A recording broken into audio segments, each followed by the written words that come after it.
Welcome to the Bookening. My name is Nathan Alberson. I am your humble and obedient host, and I'm joined by two wonderful fellows. The first one is Brandon Chasteen. He's the baller who's a scholar of reading. How are you, Brandon? How are you, Brandon? How are you, Brandon? How are you, Brandon?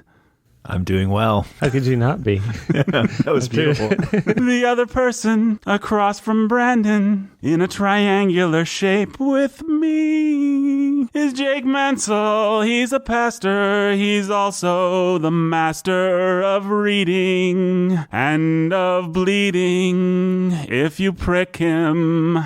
How are you, Jake?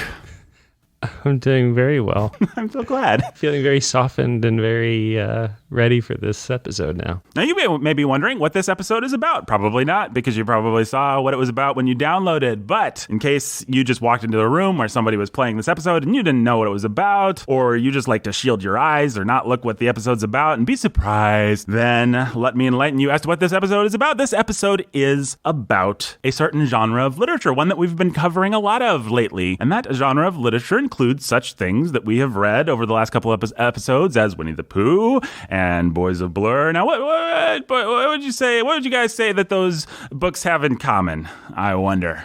I'm going to say they are books that are ostensibly not for adults. Ostensibly not for adults. Ostensibly for children. Ostensibly, we say because of where we landed, or some of us landed, on Winnie the Pooh. Although that's been generating some controversy on the Twitter. There's some people whose kids are apparently very sophisticated and smart and understand the many levels of irony inherent in Milne. Well, what would you say to such people, Jake? I'm glad your kids are smart and sophisticated. Their kids are, in fact, smarter and more sophisticated than mine. Yours. That's fine. That's okay. Kids come in all flavors.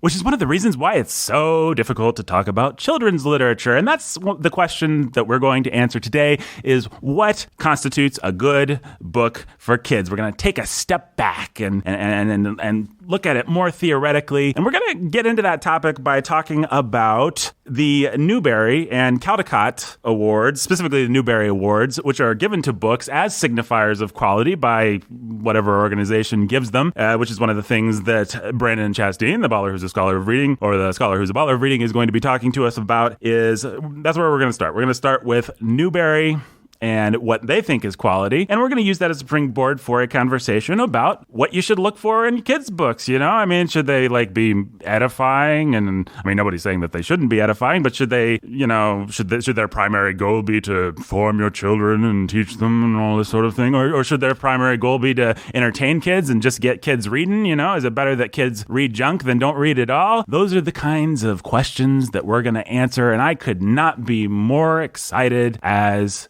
a childless, lonely, single person. But I am very eager to hear what what Jake and Brandon as childful, what's the opposite of lonely? Happy.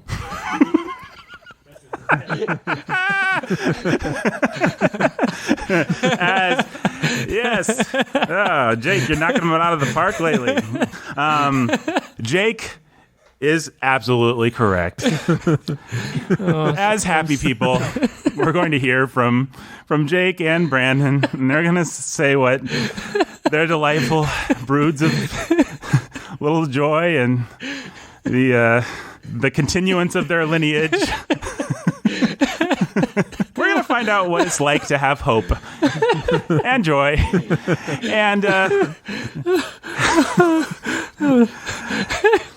what I'm trying to say is we're going to talk about children's books today. So, Brandon, give us some context, why don't you, on the Newbery Awards to begin with, while I go cry in the corner.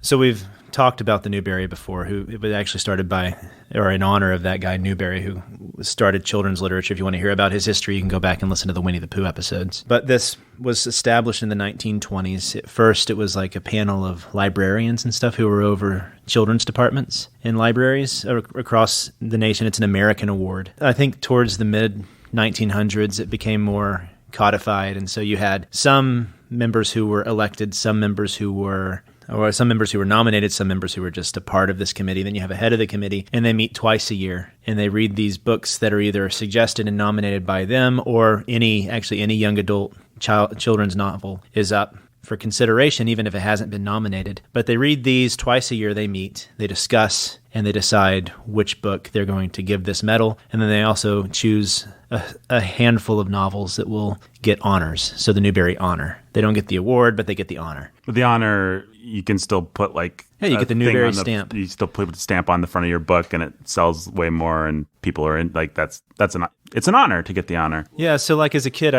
remember these books, like I think Roll of Thunder, Hear My Cry was one. Definitely. Shiloh. They had that gold stamp on the front of the book. And that always meant that this book is quality. This book is like something you want to read. So to be considered for the Newbery Award, it definitely has standards. They're very set about it. It almost sounds like the Academy, that Academy Awards comes out of, that they're looking for quality and they have a certain quality in mind that they're looking for. And so this has led to a lot of controversy surrounding the Newbery Award. And the controversy that I find interesting, people think that the Newbery Award has actually turned a lot of children off of reading because elementary schools want to have the kids read the Newbery Award winners, but the Newbery Award winners are hard. Like the standards that the Newbery Association has, are too high. And so these novels are actually too difficult for children. And so it's not the Hunger Games. The Hunger Games certainly has, I don't know if it's an American novel or not, but it hasn't won the Newbery Award. And so what kids like to read versus what kids are being required to read by the Newbery Association, this has led to this controversy, especially as we get into this new age of visual media-driven society where books are dying.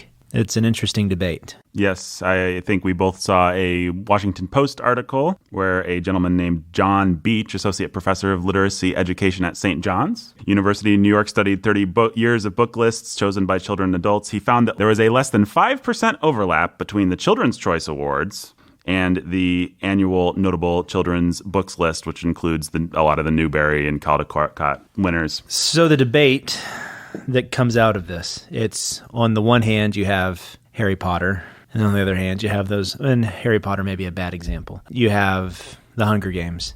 On the other hand you have the novels that have won the Newbery Award. Right. And so what you have to consider, or what people argue about, and I definitely have my opinion, is do you have books that kids like to read? Or I guess in the past we've talked about R.L. Stine. He's perfect for this. Do you have books that make kids at least want to read? Or do you have books that require kids learn to read what's good? And how do you balance it? Should there be a balance? Should you just go one way or the other? I've recently been in a debate around high school students. They had a teacher who wanted to make them read a certain book. The kids didn't want to read it, and so he just then brought out another book that was very simple and asked them to vote, and they said yes, and so he's letting them read it now.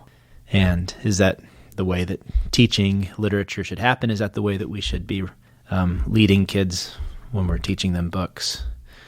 It's interesting because as you also look at the Newbery Award, recently you see that it's becoming politicized like everything else. And so what the Newbery considers valuable definitely has changed. Their values now are more multicultural. Is this book expanding the child's awareness of their cultural landscape and of the changing American tapestry? Trying to think of the kind of crazy words that people like that use. And so the political agendas are becoming the new quality. And so while we're having this debate, some of you out there may be thinking, well, that sounds great. The Newbery sounds like the type of people that I want to side with. You also have to take into consideration the way that our cultural understanding of quality is changing too. And so maybe you don't want to do that. Well, I was looking through the list of winners and kind of remembering my homeschool days and the various Newbery books that I had seen or been exposed to or read. It's an interesting list, and it was interesting to try and think what was good about it and what was bad about it. If I just go through, let me see what the highlights are here. In 1928, Gay Neck, The Story of a Pigeon won. I saw that. Sounds like a pretty great book. The books that I remember, the Newbery books that I remember, I should have just made a list of the ones that I remember so I don't have to go through. Oh, the first Newbery book that I really remember enjoying, which was a Newbery winner, which was a big favorite around our house, was Mr. Popper's Penguins, which is turned into a wonderful Jim Carrey movie. But no, actually, the book was really good. I don't know, but I never saw the Jim Carrey movie. I assume it sucked. Let's see, Little Town on the Prairie won. Which one is Little Town on the Prairie? Is that is that what we know as Little House on the Prairie? No. Or that's something else? It's later. It's later? Okay. So late Laura Ingalls Wilder. And then you've got things like Johnny Tremaine, which I always hated as a kid. You've got A Roll of Thunder, Hear My Cry, Call It Courage. I sort of have a bad taste in my mouth from those books as a kid because they were exactly what you were describing. They were books that adults wanted you to read. The Bronze Bow. Always hated The Bronze Bow. Hated The Bronze Bow. I'm glad you hated The Bronze Bow too. Just morally uplifting stories of historical figures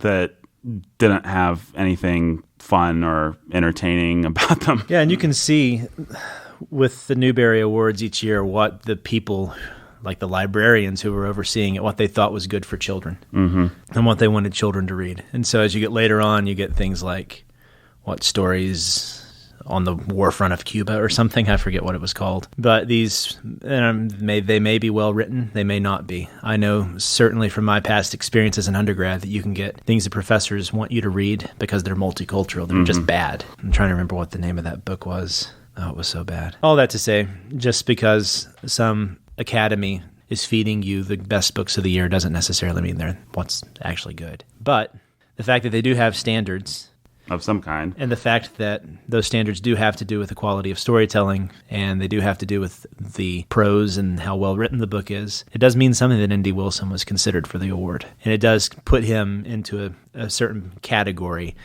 of young adult fiction writer. Oh, I just, to interrupt for a second, I just found the first book that I would consider to be a classic that actually did win in 1978. Bridge to Terabithia is a pretty heart-rending, I haven't read it since I was a kid, but man, it destroyed me. If you know what happens in Bridge to Terabithia, if you've seen the movie or anything. I don't know, you guys know Bridge to Terabithia? Oh, yeah, well, I won't. We shouldn't spoil it for Jake, probably. Is Bridge to Terabithia actually good, like I remember it being? It's good. Yeah, it's pretty good, right? Yeah. So there's a classic. E.B. White lost. He was an honor. Charlotte's Web didn't make the top cut its year. So you can kind of look. Ramona Quimby, age 8, got an honor. Yep. I always hated those books as a kid, mostly because they were for girls. Sarah Plain and Tall. I'm sorry. It's just bringing back memories to look through. I used to see all these books like at school. They'd be in the school library or because I always went to dorky Christian schools. Maybe do you have any? Is this ringing any bells for you at all, Jake? Some of them. I had to read Johnny Tremaine in 5th grade. Yeah, I think everybody has to read Johnny Tremaine in 5th grade. Do you remember? It's just required. Yeah, it's just like if you want to be a 6th grader, then you must read Johnny Tremaine in 5th grade. Because of Winn-Dixie, apparently, was one. I think actually it makes me appreciate, I think it's a good lens to look at N.D. Wilson through because I think he does a little bit of what's good about these awards and avoids a little bit of what's bad about the awards because he's obviously in Boys of Blur writing a book that boys are supposed to like. It's got football and monsters and blood and gore and suspense. You know, it's just a compendium of stuff that people actually like to read about, all stuffed into one book. I think that's good, and I like I you know, if you've listened enough, you know I have a bit of a populist instinct. I like that N.D. Wilson goes that direction away from a lot of these very enlightened sort of medicinal books that win awards from teachers associations and stuff. I also like that he's a little higher quality than in what he's trying to do in his writing style than the kinds of books that the Newbery would never consider, like Harry Potter or The Hunger Games or R.L. Stein, Jake's favorite author. So yes, that's the thing that I just said. That's a lot of stuff I just said. That was a lot of stuff. Do you have anything to add about the Newbery Award? Nope. Do we have anything we missed about the Newbery Award? Well, so then to get back to some of the discussion we had with Winnie the Pooh, how childhood was kind of, the childhood market was kind of created. You have this new market that came out, I guess, it's a fairly recent market, actually, and it's the market for young adult fiction. It's something that hasn't existed for that long. Well, young adults haven't existed for that long. Yeah, right? it's the whole concept of the teenager and the way that the idea behind the teenager now has shifted the way that we treat these kids who are between the ages of 13 and 21, or 13 and 18, however you see a teenager. The way that we respond to them, the expectations that we have for them as a culture, I'm going to quit saying the word culture, good grief. It's because I said multiculturalism. As a society. Right. As a nation, as a people group, right. I postulate. Sometimes I bother myself. Okay. So, but the way that we position ourselves towards them and react towards them, and like I said, the expectations that we have about them, who they'll be, what they'll do, a lot of this is created because it's a fascinating thing to consider whether our art creates this for us or whether it's actually something that has always is true about the world. And so we have these movies and we have these books that are about teenagers, and we think teenagers are supposed to be a certain way. They're supposed to like a certain music. They're supposed to have an immaturity about them that we have accepted that is fairly new. And it definitely wasn't a part of like Victorian culture. Well, now let me... 100 years ago, 200 years ago, 300 years ago, what books are 12-year-olds reading? Not these. Well, so if you look at the history of young adult literature, you have things like Robinson Crusoe would be thrown in there. You'd have a lot of the books by Andrew Dumas thrown in there. Not Andrew Dumas. Alexander Andrew. yeah. But yeah, so the Count of Monte Cristo. Yeah. That Andrew, dude. Such a French name. Andrew Dumas. You have him, but you'd have like the Swiss Family Robinson. A lot of those books they were just adventure books. You go back far enough, and you've got kids that are taught, Greek and exactly, yeah, and Latin, and they're reading Homer by the time they're 12. Yep. But I think if you want to see what kids read in kind of the late 18th century or the late 18th century and early 19th century, all you have to do is find episodes of the old Walt Disney show where Walt Disney was in the show, and they do things like Swiss Family Robinson, and I know that was a Disney movie, that's not a good example, but like the Scarlet Pimpernel and all these kind of colonial adventure stories and Robert Louis Stevenson type stuff. And yeah. So there were books that had stories that were appealing to boys and to girls, but they weren't necessarily written with a teenager in mind. Alexander Dumas certainly wasn't. Or no, not at all. He loaded up with all kinds of stuff they shouldn't read about. Oh, yeah. But the idea of the market, of there being a market, a teenage market, really didn't exist. Even when some of the books you have in the 50s, like The Lord of the Flies or Catcher in the Rye, that we think of as being for that market, they really weren't written for them. They've been co-opted now. We think of like the Swiss Family Robinson. We think that this market has always existed, but it hasn't, which is kind of fascinating. And so it's like in the 70s and the 80s when you get people like Judy Blume. Ugh. It was just, if there's one, that'll be my big recommendation or big commandment for this one is never, ever read Judy Blume. Stay far away from her. But, so you get writers like her, you get writers like, who are some of the other famous young adult writers? That we haven't already mentioned. But you get people who are specifically writing these topics to kids that are that age, and those books are meant for them. And so obviously it has its own history that develops, and some really bad writing that comes out of it because they think that they can get away with sloppiness just because they're writing for that age group.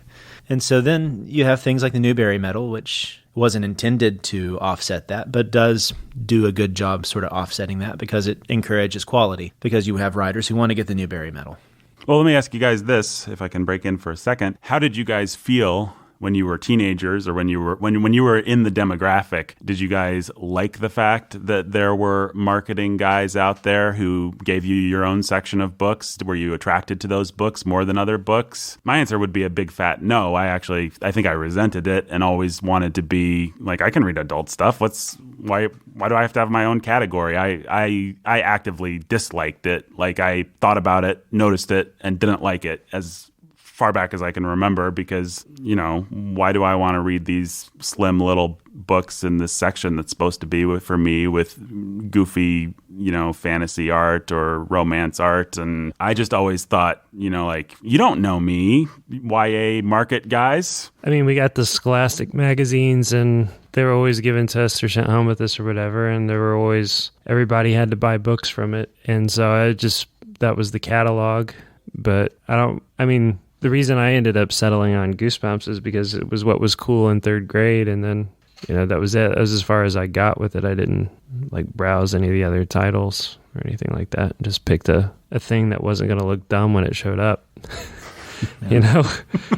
What about you, Brandon? Do you remember? I had a brief period, but my more young adult literature was like the Trailblazer series, which was about missionaries. Like the Christian version of that sort of same thing. And like the young adult Frank Peretti novels. Yeah, I think we talked about those in our children's literature episode a little bit. But it was a little brief period of my life. I did like those. I never really thought about young adult literature. It's kind of strange. Never hated it nor felt strongly attracted to it one way or the other.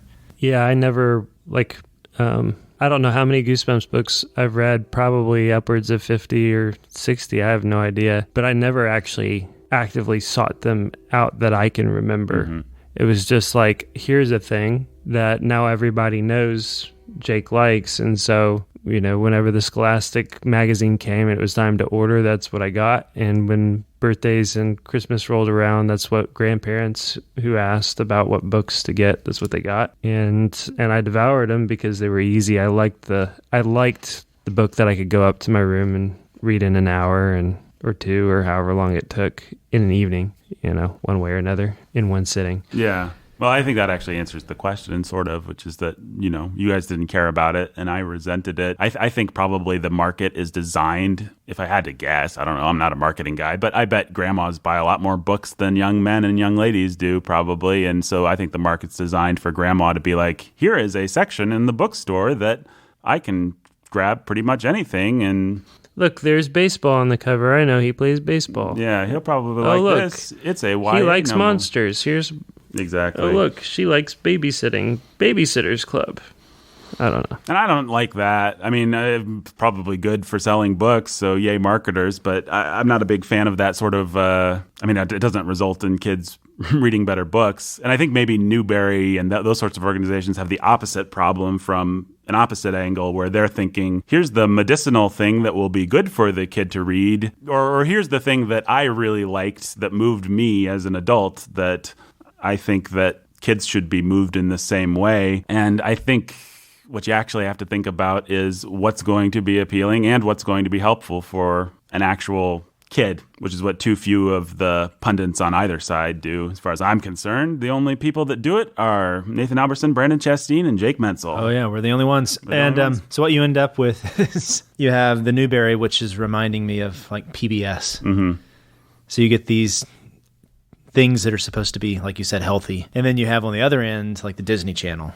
Nickelodeon, exactly. And so, and then when a kid walks into a bookstore, they're going to be attracted to the cool young adult shelf if they have to go to it. If they ever go to a bookstore, who knows? They're nerdy. My theory is if they're nerdy enough to be in a bookstore in the first place, they're not attracted to that shelf because it's pandering to them and they don't like it. Like you go to Half Price Books here in town and they have a young adult section. Yeah. And you see teenagers in that section often. I see old ladies. I'm sticking with my theory here. You're sticking with your theory. I buy your theory. I just think that there are the odd creatures out there that actually are 13 or 14 and go to the young adult section. I guess there must be. I mean, I read those Frank Peretti books. I read some Sweet Valley High, actually. Well, if you're 13 or 14 and you don't know what you're looking at, the adult sections are pretty hard to sift. That's true. I don't know. Well, to get back to the issue of quality, it's something I've been thinking about, like I said, in other avenues too. But so you mentioned the Newbery wants to be this medication that gives the good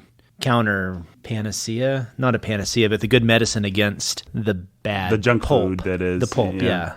And so, as a parent, deciding what your child can read, I think a lot of people have the impression that it's, and I don't know if it's the wrong impression or not, but that as long as the child's reading something, that's good. That's what any hot take that I've ever seen on Harry Potter or the Hunger Games or whatever the new one is now. It always ends with, no matter what you think about the book, at least kids are reading. Yeah.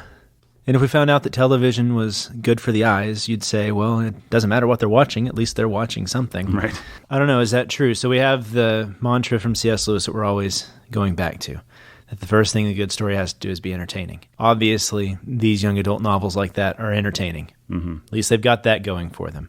But especially for kids who are getting into the young adult age, should there be the expectation that it'll also begin to do something more? I say yes. I agree. So you want the books that the child is reading to entertain them, but you also want to begin to train their tastes towards the better things. Or even you want to train their tastes with things that are already better. They just don't know it yet. Does that make sense? Yeah, absolutely. So Jake looks like he's looking up something. I just wanted to see what Newbery books popped to me on these lists. Yeah. The Tale of Despereaux, The Giver. Oh, The Giver. That's a classic. I'll give it to The Giver. A Wrinkle in Time. Oh, yeah. Wrinkle in Time, I've not read in a long time, and Jake says it sucks now, and I trust him, but I remember liking it a lot when I was a kid. Maniac McGee's on there. Uh-huh. Those are the ones that popped to me. Charlotte's Web as an honor. I was on there somewhere. Yeah. This is actually, if you just put in Newbery Winners, Google gives you one of those, like, at the top of the thing, scroll lists that you can just kind of scroll through, and it's not complete. Oh, yeah. What do you guys think as parents? I mean, as somebody who has no offspring, it would seem that some sort of a balanced approach, a nutritional approach where you're not just feeding them Brussels sprouts all the time because they're good for them, and you're also not just feeding them cheeseburgers, but you're giving them a balanced diet with some stuff they like and some stuff that challenges them. It would seem like that's the obvious answer to the question, but is it more complicated than that? It's only more complicated. It's only complicated by the difficulty of digging in and figuring things out. Like, you know, you're not an 8 or 9 or 10 or 11 or 12-year-old boy or girl anymore, and there's a lot of stuff out there. There's stuff that may seem simplistic and even stupid to you that is opening their eyes to new worlds that they never thought about. Yeah, it's just kind of difficult. You have to know your kid, and you have to, I mean, really kind of just have to read the books yourself and talk with them and get a feel of where they're at and what appeals to them and where they need to be pushed and stretched. And that's hard, especially once you get, you know, a couple kids in that same age range, or if you're just new to it. Yeah. You don't want them despising the books you make them read. Right. Which that can certainly happen. Yeah, I hated Johnny Tremain too. Everybody hates Johnny Tremain, right? Does anybody not hate Johnny Tremain? Yeah. I don't think there's anybody in the world that doesn't hate Johnny Tremain secretly. But the other thing that is true is that I still remember a lot of Johnny Tremain. And so I don't know if I actually hate Johnny Tremain or if I hate the fact that if I hate my 5th grade teacher. Right. Or I did when I was 11. Now she's like my favorite teacher ever, you know? Yeah. I don't know. Shout out to Mrs. Culliver if you're listening. I think we've shouted out Mrs. This is like, might be her 2nd or 3rd shout out. I know. Libby Culliver. She's the woman. Good job, Mrs. Culliver. Thank you so much for making Jake the man he is today. I think one thing I will say about everything you just said, Brandon, is I really do not like the idea of reading as an inherent virtue, this sort of liberal virtue signaling that goes on with just like, you should read, open up new world. You know, you see posters in schools with rainbows and dragons and fairies, and it says read, and there's a little kid reading a book and it looks all magical. And if you just read, reading can be good and it can be terribly destructive. Of course, kids should know how to read and they should read things, but I think there's this weird thing where people think that just simply the act of words going from your eyeballs into your brain is some kind of inherent virtue, and I don't know. No, it's being out in the sun or exercising. Without something, there has to be something more to what they're reading and their engagement with what they're reading. And I would argue, as soon as they get into high school, especially, there has to be a good teacher behind the reading, or they're not going to get as much out of it. Yeah, I think all of that's true. At the same time, I do kind of think that taking in words is like standing out in the sunshine, in the sense that there are some kids out there that just, they don't like to read, they don't want to read, and sometimes it's because it's hard, sometimes it's because there could be all kinds of reasons, and I think there is a sense in which whatever you can do to get your kids excited, engaged in reading, you should do, with a goal of getting them into good stuff, you know, and pushing them. But sometimes you just got to find that one thing that makes them realize the potential of reading, the potential that it has for them, that makes them read enough that they grow in their ability to read and can move on to better things. Sometimes you may have a 10 or 12-year-old kid that needs baby food because he's been, you know, on the bottle his whole life. Yeah, no, I agree with that 100%. And it occurs to me that it's easy as someone who always enjoyed reading to say, well, it's not a virtue. I mean, when you have a virtue, it's easy to, you know, just kind of be dismissive about its virtuousness, I guess, in some weird way, maybe. But I don't know. I don't like the sanctimoniousness that comes with a certain liberal brand of, everybody read, yay, reading. And I see a lot of kids reading is going to bring political freedom and stuff. That's what you get like from PBS. So everything's about teaching the child how to read. But I mean, I'm with Jake. If I think about like my childhood, I read a lot of trash and junk. But then eventually, I mean, it taught me to learn to love to read. And eventually I started reading what was good. And so there is value to just reading. And the trash can train you. It can train you to not ever read a classic, right? Yeah. If the trash is just every page is candy, every page is giving you something that you don't have to ever work for. I guess it's if it trains you to not ever really want to work for it and to see the payoff and working for it in a book, then that can obviously have terrible consequences. But Yeah. I mean, I think the only thing I'm saying is let's not make a virtue out of a lifetime of eating McDonald's cheeseburgers, because it's not. It's bad, and it will kill you at age 53. It is not a virtue. Now, if you're a little kid and it's better for you to eat a McDonald's cheeseburger than starve, of course, eat the McDonald's cheeseburger, enjoy it. And if the McDonald's cheeseburger helps you learn to enjoy steak, that's great too. If it helps you learn to enjoy Brussels sprouts, then I can even get on board with that. But if the McDonald's cheeseburger leads to reading or to reading more McDonald's cheeseburgers, that's not a good thing. That's an unhealthy thing. And if you're in your 20s or 30s and you're waiting for the next Indy Wilson book to come out or the next Jerry Spinelli book to come out or whatever, then kind of a sad place to be. Yeah, I mean, there are so many kids. Some of the people that I've seen. Nate Wilson's not writing for you guys. Sorry. Yeah, some of the people I've seen with their baskets the most full of books at like half-price books are people who are just buying Harlequin romances. Mm-hmm.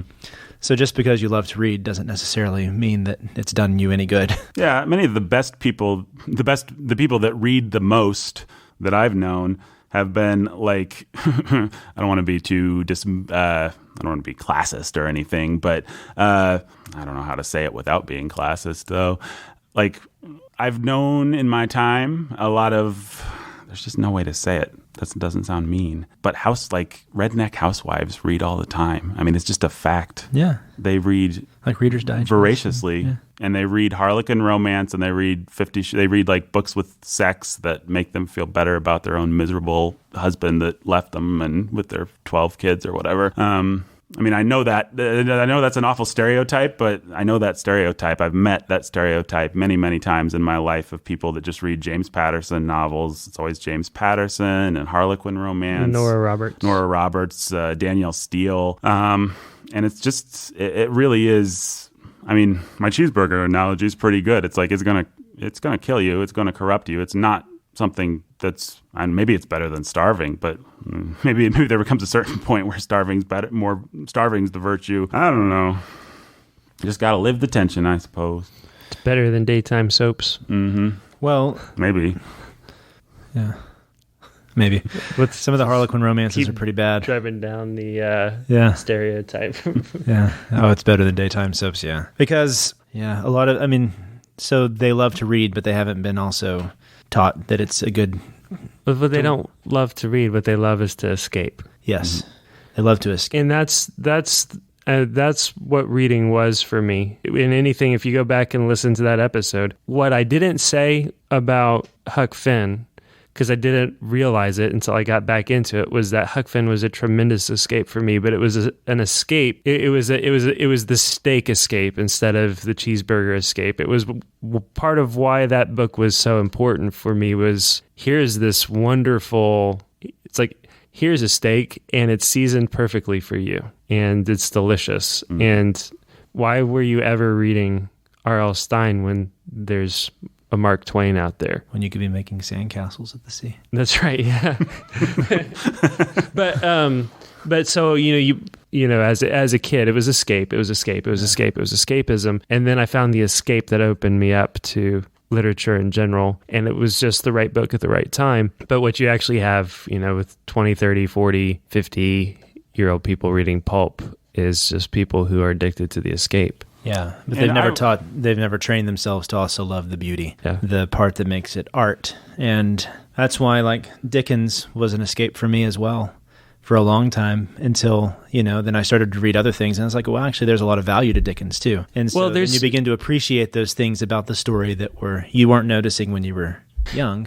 I want to say that there's value in escape too, to be put in a place where you can, for a brief moment in time, even in an evening, you can transcend the circumstances around you and imagine them being better or different. You can see the 12-year-old boy do the thing that you feel like you can't do as a 12-year-old boy, which is be a hero. Those are good kinds of, there are good informing escapes out there. And then there's, escape for escape's sake. I agree 100%. Which is why I think that you can't, as a parent, thinking about your teachers for your children and the way that you run your home, if you read to your kids, what you expect them to read, you can't just give in to a teenager who just wants to read the pulp. They have to, if they love to read, okay, but they also have to then be challenged to read what's going to be of value to them and to see value in there. And so, for a teacher in high school, if I think about a good literature teacher for my daughter in high school, it's not going to be someone who just gives into what she wants.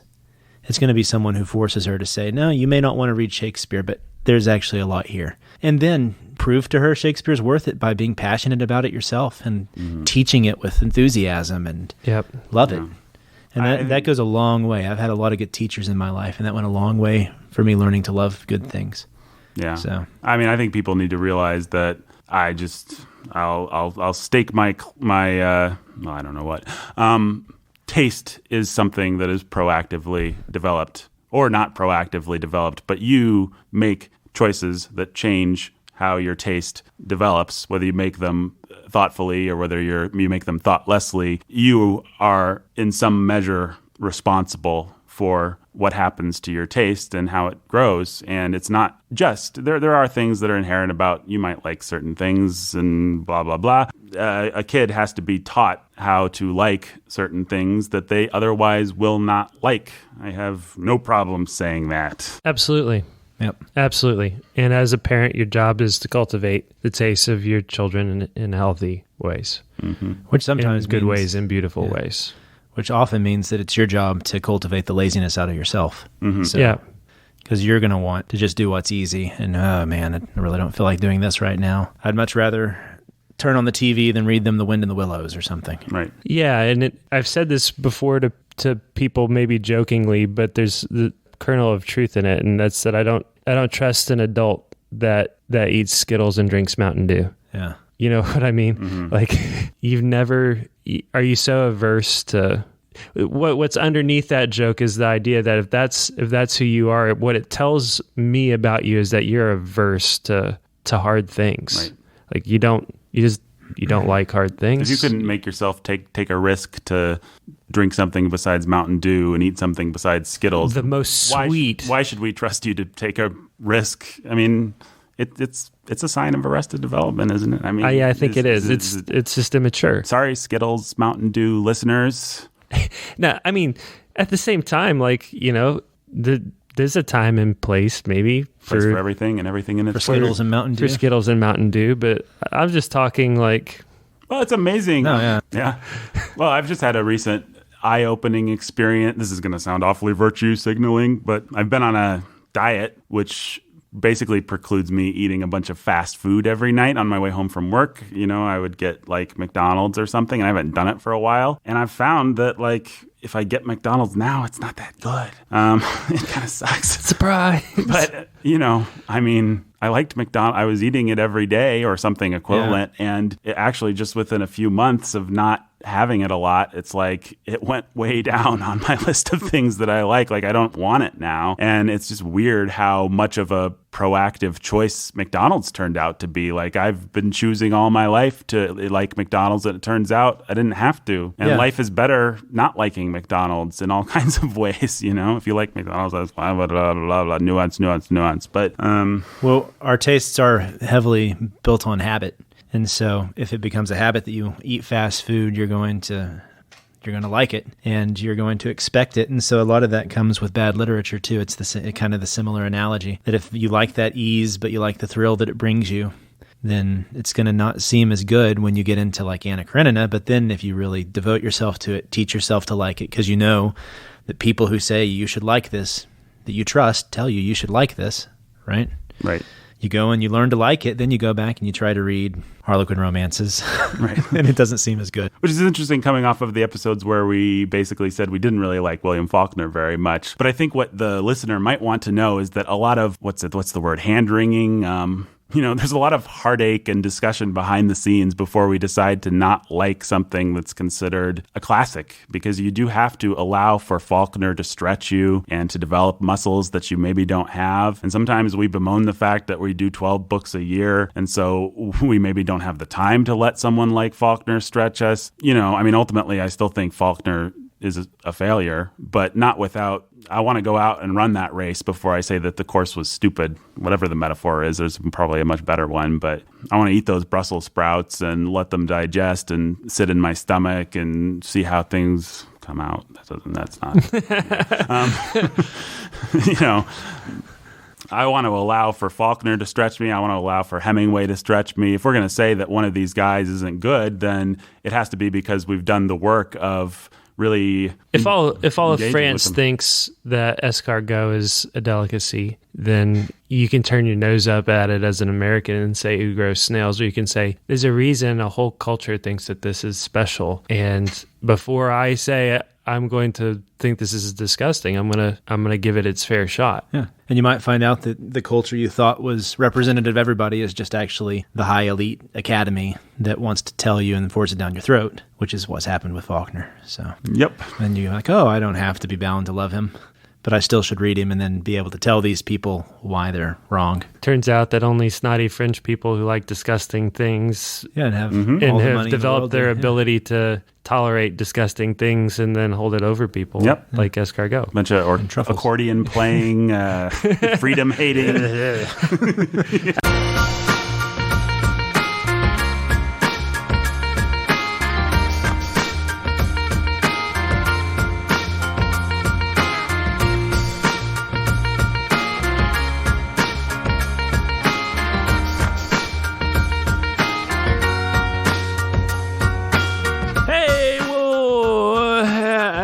I didn't know how I was going to start that. Hello, this is Nathan Alberson, your humble and obedient host, with my good friend Jake Menzel. How you doing, Jake? Great. How are you, Nathan? I'm doing fantastic. And we wanted to talk to you about patreon.com/the Bookening. Patreon is a way where you can help support our work by giving a very small amount of money a month. And we can give you guys some rewards and some special features back, and it will help us do things like upgrade, or actually first cover some of the costs associated with this show, and then Lord willing, as that monthly dollar amount grows, upgrade some of our equipment and provide a little bit of pocket cash to us as we go about trying to make a great show that you guys love. That's absolutely right. I couldn't have said it better myself, and in fact wouldn't have said it better. Would have said it terribly, probably, which is why we had you do that part. But yes, if you want to support us, this is a good way to do that. If you just want to support Warhorn Media and the work that we're doing, this is a fantastic way to do that. And if you just want to, if you're greedy for amazing prizes and awesome things, then there are all kinds of reward level up to, if you want to give us $100 per month, then you will be able to choose one of the books that we read within reason. A few caveats. There's some caveats there. If you choose, say, The Marquis de Sade, we will not do that. If you choose 50 Shades of anything, we won't do that. Gross. But if you choose, I don't know, The Great Gatsby, yeah, sure, we'll do that. Or, you could probably make us do something fun. You want us to do one of the Stephen King books that doesn't have a lot of sex in it? Or you want us to, I don't know, you could use your imagination. We're willing to work with you for $100 a month. So yeah, go to patreon.com/the Bookening. It would really mean a lot to me personally, and to Jake and to Brandon, if you could help us support this work and cover some of the costs. Just think, the lowest support level you can give is $4 a month. That's what? That's a drink at Starbucks. That's a really cheap meal at Burger King. And you're supporting, arguably, the greatest Christian literature podcast known to man. True story. Patreon.com/the Bookening.